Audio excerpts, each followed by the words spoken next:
My Greatest Accomplishment by Ryan Heller. As a Jew, you might probably think that I would say having a bar mitzvah was my biggest accomplishment. Well, for me, it did involve my bar mitzvah, just not the actual service or party. My greatest accomplishment was actually the mitzvah project I did for my bar mitzvah.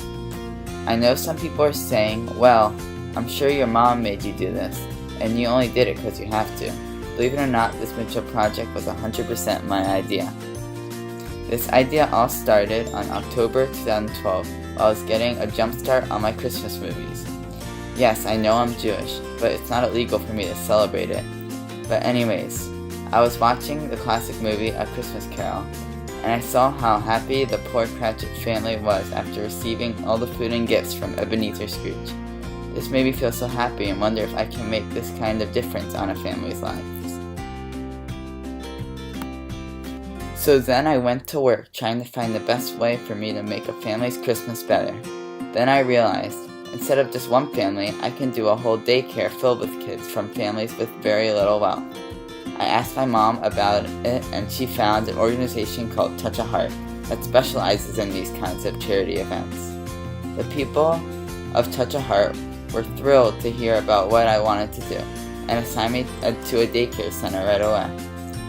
They gave me a wish list from all the kids, and the daycare stated 2 to 3 items they want the most for Christmas. Multiply that by over 25 kids, and there's a lot of shopping to do. We immediately got started. We went to a variety of stores, including Toys R Us, GameStop, and even some department stores. We had so much stuff to buy, so we were able to get a bunch of my friends and family to participate in this worthy cause. They would also be invited to come and give their presents to the kid if they wanted to. By the end of the shopping, we had over 100 presents and over 20 different families helping us buy presents. What touched me the most while shopping was that some kids asked for underwear and other necessities because they can't afford to have them. I couldn't imagine living such a difficult and unfortunate life. This persuaded me to improve upon just giving them presents. I decided we should give a whole fun Christmas party with food, games, and performances. The families that helped us were also invited to the party, as well as the kids on the wish list.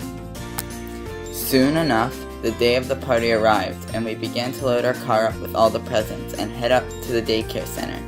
In the car ride, I started to get very nervous because I wanted everything to go really well, and I was worried that something would go wrong. Once I got there and saw the kids' reaction to the party, everyone began to eat and lay the presents under the tree. I remember how excited the kids were to see so many presents. After we ate, the kids put a whole show, singing songs, dancing, and even playing instruments. It was truly amazing seeing the kids have so much fun at something I created. Then it was time for the main event, the present handout. This was by far the best part of the party. Right when we started passing out the presents, the children started to scream with excitement. It was the greatest feeling in the world to see those kids open their presents and receive what they wanted. Some of the kids ran up and hugged me right after opening the presents. One parent went to my dad and said, "Whatever you are doing to raise your son, you are doing it right. You have an incredible son here, and keep raising him the way you are. You must be so proud." I couldn't believe that someone actually said something so nice to me. It was something I was going to remember for a lifetime. I was so grateful to know that I have made a difference in these children's lives. I definitely gave them the best Christmas ever. I still continue to give gifts to underprivileged families for the holidays, but none as huge or incredible as the one I did for my bar mitzvah.